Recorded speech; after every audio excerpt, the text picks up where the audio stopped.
Alright guys, last week I broke down the Ray Leonard Marvin Hagler fight. Now I'm going to break down their mistakes as I was talking about during the fight, and I'm going to show you what I think they should have done to correct those mistakes as I was talking about during the fight. So this one I'm going to play Hagler. My partner here is going to play Ray. So the first one is, we noticed a lot, Hagler wasn't really throwing multiple jabs. He kept trying to jump in with one power jab. And it was landing in spots, but for the most part, this is what happened. He would jump in and Ray would slide around. So he would come in with power jabs, Leonard was gone, and he had to reset. He would power jab, then he had to try to reset and catch up with Leonard. I think he should have taken advantage of his southpaw throwing multiple jabs. And I'm going to show you. He should have been here. One, keep the foot on the outside.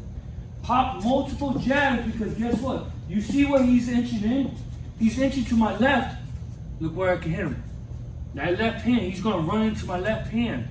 That's why I kept saying Hagler should keep jabbing. Multiple jab. Leonard's moving, boom, left hand. It would have forced Leonard to start moving to his left. And guess what that means? So if he would have kept shooting that left, Leonard would have started moving, boom. Hagler could have started hooking off and catching him with the good right hooks right off that. And then this would have put Leonard in a predicament where if he goes to the left, he's running into that left hand. Running to my left hand. If he's running to my right, he's running into that right hook. This could have made the fight a lot easier, and then could have pushed Leonard more into the ropes by just cutting him off like that. Another thing I've noticed too, guys, is I kept saying, is that Hagler, he kept coming forward, not moving his head. So Leonard would throw a quick pop shot, boom, would catch him. Or he'd throw a pop shot, and he'll roll nicely, but then Leonard would move, slide out. And guess what? Hagler had to keep on coming. He would pop shot, boom, see? And he just kept coming. This is where I think Hagler made a mistake. He should have been feinting more. Because if by feinting, he could have timed, forced Leonard to throw a punch, and guess what? He could have slipped, thrown his combination, or we could have been moving. He could have seen what Leonard was looking for, and then cut him off and forced him into a corner or exchange with him and make him hesitant to throw those quick pop shots. Another thing I've noticed too is Hagler was rolling beautifully. So he was here coming forward, he would roll, but then Leonard would move. He would roll, and then Leonard would move, and he would do nothing. I kept saying in the fight he should have countered off that. So immediately he should counter, boom, shoot right away. He rolls, it doesn't matter, he rolls, shoot that other hand. Especially when Leonard was on the ropes, he should have just, here, rolled, boom, right away, shoot off, and guess what, step his way in the inside. It didn't matter which way he was rolling. He could have rolled this way, catch him with that hook, Steven. He could have rolled this way, come back with that hook, left hand. It didn't matter which way he rolled. He should have just rolled and shot the backhand or whatever hand that wasn't blocking. So if he rolls with the left hand, right hook, okay?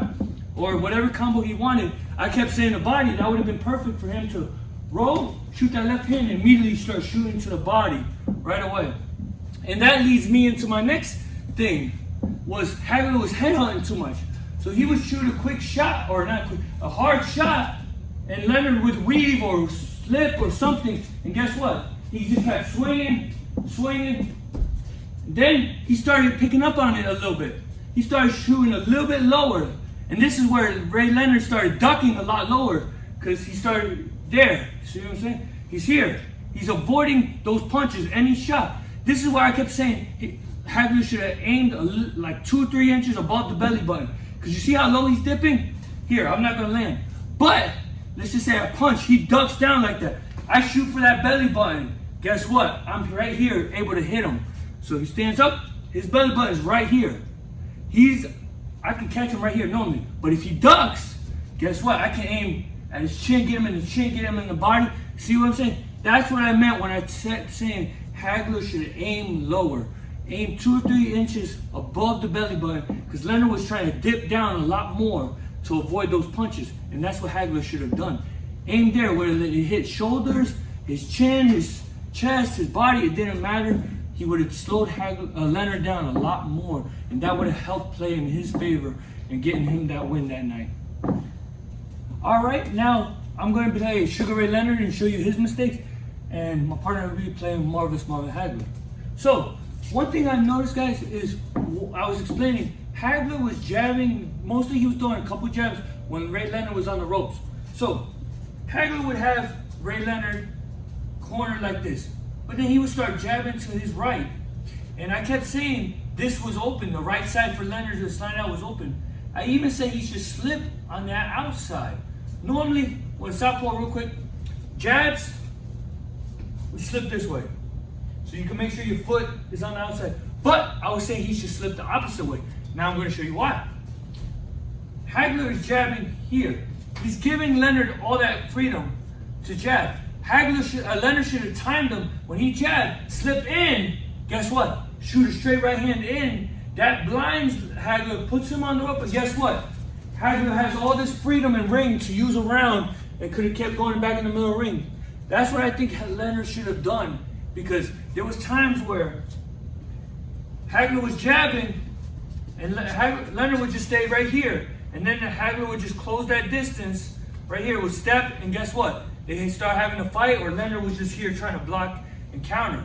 That's why I was saying he should, when Hagler was jabbing, giving him that opening, he should have slipped here, right hand, and then slide out, get back into the middle of the ring, where he had more use of the ring. The next mistake I noticed was Leonard kept holding. We saw it a lot. He was here, pop shotting, trying to time Hagler, boom, boom. And then off that, he would try to hit, hold. Had the referee break it up, then he'd try to move. But Hagler started figuring that out and started pushing him. So he'd hit, trying to hold, and then he would be pushing back. And guess what? He had to move, or he would have to burn more energy trying to hold. And while Hagler was pushing him, he had to keep holding him, spending more energy, getting tired, wrestling with Hagler. He did it once or twice where Leonard would shoot a shot, come in, hold, but then he would spin off and push. I think he should have done that more often. So he should have been here, punching here, and then turn, push Hagler off, get him off him, especially when he was on the ropes. Especially on the ropes, this would have been a good time. If Hagler was punching, throwing his shots, he should have just been here, hold, turn. Guess what? He has more access to the ring, especially that middle of the ring where he wanted to be in the fight. I think Leonard should have done that more and mix it up. So this is what I mean. There should have been times where he was here, pop shot, hold. Referee breaks it up, moving around, pop shot, hold, turn him. Make it unpredictable. Hard for Hagler to time you and figure out what you're doing, because he could have then mixed it up where he hit, act like he's going to push him away. Hagler would have tried, came forward, and guess what? Tie him up right after that. See? Made Hagler try to change it up, trying to figure him out, and then he could have switched it up by pushing him away, or make it seem like he was about to push him away and then tie him real quick. Just something to keep Hagler on his toes. That's what I think Sugar Ray Leonard should have done. The last thing I noticed, guys, is I think Leonard should have been pawing with his jab more. He did it once in a while, where he would be here, but he mostly just stood here trying to pop shot. And there's sometimes where Hagler took advantage, where he was here tired and would just jump in and catch him with punches and beat him, catch him with shots and catch him off guard. This is why I think Leonard should have been pawing with his jab, because here, if you notice when he was doing it, he was able to keep good distance, and if Hagler did come at him, he was able to turn, get out without spending much energy. That's a good thing, but there's another reason why I think he should have done it. And the reason for that is because if Hagler rushed in, guess what? He could have, that hand, he has to get past that left hand. If he would have ran in, boom, hit that right hand, he could have hooked or hit that right hand, slide out. Or he could have been here. If he was tired and Hagler rushes in, boom, pop off a jab, a hard jab, a quick jab, it doesn't matter. Stop his momentum. He comes in, boom, rush in, and then hold or push him off, whatever.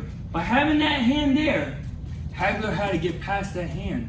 I think Leonard should have been pawing with his jab more and trying to punch off that while he was pawing. Even if he was tired, just keep it out there. Like I said, it didn't have to be fast or hard. Literally, it could have been this speed right here. We're here, just literally this speed. As long as keep something in his face, make him move this. Because the moment he tries to get around, slaps it or anything, guess what? You can slide out or step out of range.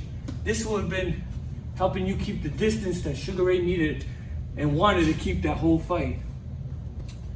I hope you guys enjoyed that explanation of the mistakes that both fighters made, and I hope you guys saw what I was talking about when in the fights, why I think they should have done. Now I'm visually showing you. So I hope you guys enjoyed that little mistakes and corrections, little corrections that I thought they should have made.